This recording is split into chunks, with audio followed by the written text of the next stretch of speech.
In today's video, I'm going to teach you how to delete a page in Microsoft OneNote. If you've got pages you no longer need, clearing them out can make your notebooks easier to navigate. I'll walk you through the process on OneNote for Windows and in your web browser, and I'll point out what happens behind the scenes so you can delete with confidence.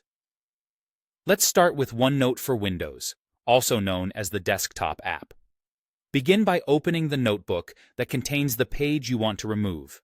Navigate to the section where that page lives so you can see it in the page list.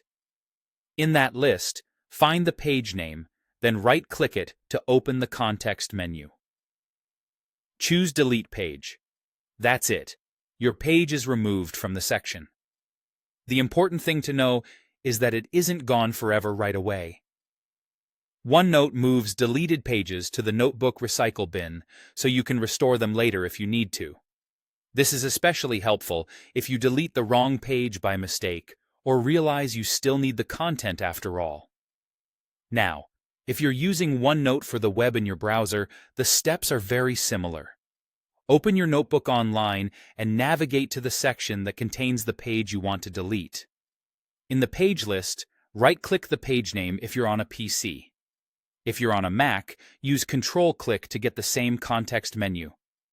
Then select Delete Page.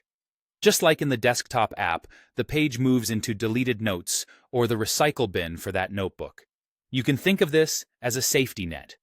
The page is removed from view, but can be brought back if needed. A few quick tips to keep things smooth. Before you delete, glance at the page title to make sure you've selected the correct one, especially if you have similarly named pages. Remember that deletions sync across devices when you're signed in with the same account, so removing a page on your computer will remove it from your other devices as well. Also, deleting a page is different from deleting a section or a notebook.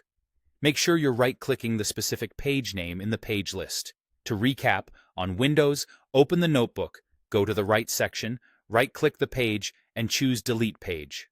In a browser, open the notebook, go to the section, right-click or Control-click the page, and select Delete Page. In both cases, the page moves to a recycle bin area, giving you room to change your mind later. With that, you're ready to tidy up your notes while keeping a safety cushion in place.